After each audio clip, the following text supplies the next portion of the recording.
Hi, welcome to Spotlight On. My name is Angela Lee. With me today, I have Kelly Drablos from the League of Women Voters. Hi, Kelly, how are you? I'm good. Thank you, Angela. So, last time we briefly discussed with Barbara, but could you remind us how we could look up our representative and also your district and all that good information? I think maybe the place to start is to realize that you have layers of representatives. You have representatives at the federal or national level. You have representatives at the state level. You have representatives at the county level. You have representatives at the city level. You even have representatives at the JP level. So when you want to look up a representative, it may depend on which level you're talking about. One good place to start, I looked this up myself to see what the easiest route might be. You could start at usa.gov. And so it sort of lays out the steps to go down the chain. Most people know who the President of the United States is, but a lot of people do not know who their senators are. All of us are represented by two senators. So that's something you can find very quickly. Who are the senators in Texas? You could Google it. Very straightforward. But then as you carry on, who is your House, United States House of Representatives? You need to know your district.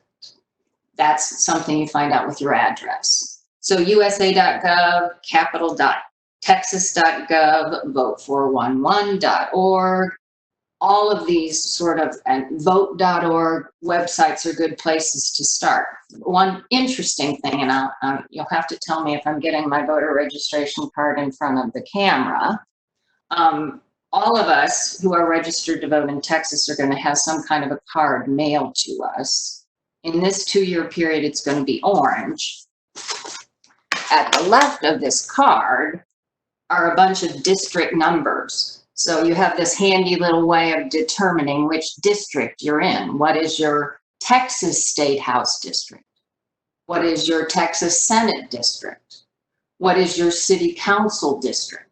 So that's a handy way to have the number of the district. But the truth is there are many, many different sites that'll help you find out who you are represented by at all of those levels. And what kind of information do you think voters should be looking ahead before they actually go to the voting polls? Once they have that information from their orange cards. There you go. So now I kind of know who I may be voting for in an election. I think one really good way to do it is to start with a sample ballot. And there are a number of places to find a sample ballot. Vote 411 will get you there. DallasCountyVotes.org will get you there. But you can print out a sample ballot in anticipation of an election.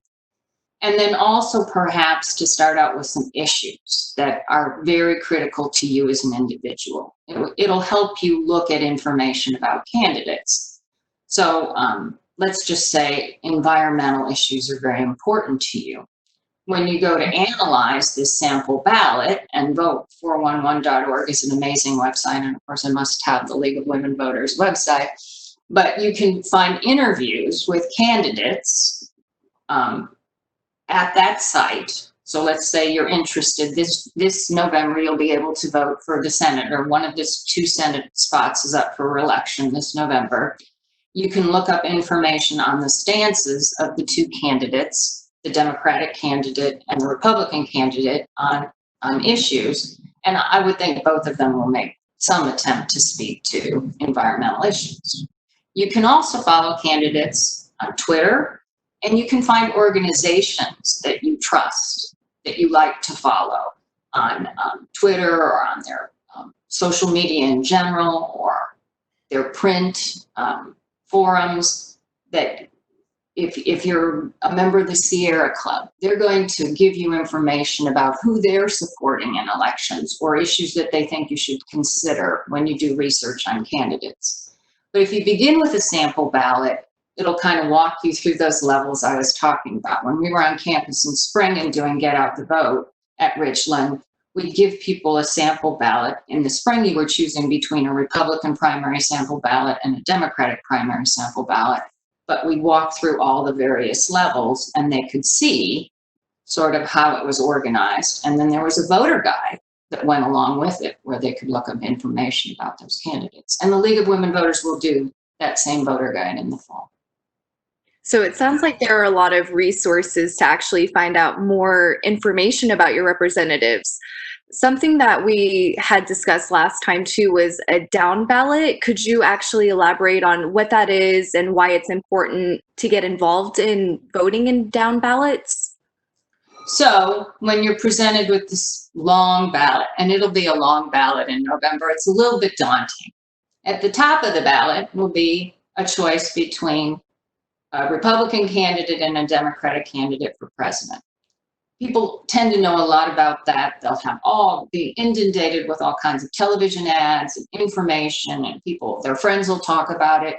So they'll feel fairly well informed about the top of the ballot. But as you move down, confidence tends to flag a bit, and it may take a little bit more energy. In fact, at the bottom of the ballot, there can be really important, very important candidates who make a big difference in how issues are addressed. Let's take a current topical one, policing in general.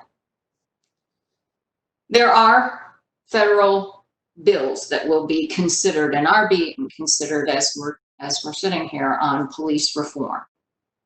But the truth is that that issue works its way all the way down the ballot. And in fact, all the way down to the judicial races, which I'll come back to. But most criminal codes are state codes.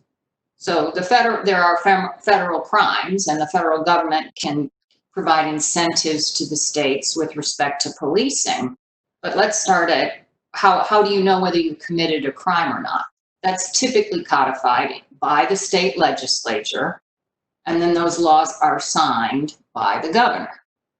So the first place in the criminal justice system, let's say you want to know what sorts of things this particular state senator or this particular state representative thinks about crime. How should crime be defined? And how should crime be punished? Because most punishments are specified in statutes. The ranges of punishment, 10 years to 100 years for these sorts of violent crimes. So laws codified at the state level. Well, then you move down to the municipal level. And actually in the state of Texas, your city council representatives are nonpartisan. They don't designate themselves as Democrats or Republicans. But it's at the municipal level where most of the money, the taxes are levied. So almost all of police budgets come in at the municipal level. And in fact, if you look at Dallas City's budget, I think it's close to a half of the city's budget, if not more, relates to police and firefighters, to those services. So your city council person determines the level of taxation, and then they also determine where those dollars go and how much goes to policing and how those dollars are allocated inside of that budget. There's a lot of talk about maybe we should move some dollars to social services. People are talking about defunding police departments. Well, that's all going to happen at the municipal level. So if you're not participating in the discussion about who your city council people are, you're not impacting those decisions. Also, let's say you don't want to defund the police. Instead, you think what would be a better solution and cause better policing would be to pay police more money, get them better training. I mean, this could be the same goal to improve policing, but two different ideas about how to go about doing it. Well, that debate's going to take place in a city council chamber, and it's going to be decided by people who are elected way down the ballot. You're going to have to work your way all the way down to the city council races, which are going to be on the same ballot as all the other races in November, because that city council election, which should have occurred in May, couldn't because of the pandemic. Then you also have your judges, which are later in the ballot. Some are at the state level. We have state level judges, and then we also have local level judges. We have civil judge type positions, and we have criminal judge type positions. those criminal judge type positions can be terribly important to the quality of our criminal justice system. And I appreciate that this is work. It's work for me too. I mean, literally, a lot of us talk about, okay, today I'm going to look at 5 races. I printed out my sample ballot a month before the election. Today I'm going to do my research on 5 races. Tomorrow I'll do my research on another 5 races. But these things are terribly important. I just finished watching the movie Just Mercy, and all kinds of people are involved in the process of what happens to a criminal defendant, prosecutors. So if you don't participate in the process down ballot, you may have very little impact on the issues that are really important to you. School districts, community college district representatives, all those things are way down on the ballot. So it's very important to get involved in all of the races. And yes, it will require a little time and a little energy, but there's ballotpedia.org, and there's another one, maybe it's ballotready.org. So they're all I think the easiest way for me, the most straightforward way for me, is to start out with your sample ballot and take your time. And you can do research on the 2 different parties. Somebody showed me a neat website that I hadn't heard of before called diffin.com maybe, or diffin.org. You can punch in the question, what is the difference between a Republican and a Democrat? And it'll give you some kind of sort of platformy type items about those 2 parties. And they're independent parties. So, wow. But it's really critical to vote down ballot. Right. And just one last question. Is there a way we can actually contact our representatives directly? I know we can find out more information through social media and what we read on the news, but can we directly reach out to them? Absolutely.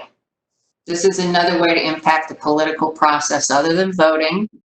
It's and protesting, speaking your mind in a grand context. But the more personal your contact, the more effective it will be. The more general and sort of canned it is, the less impact it will have.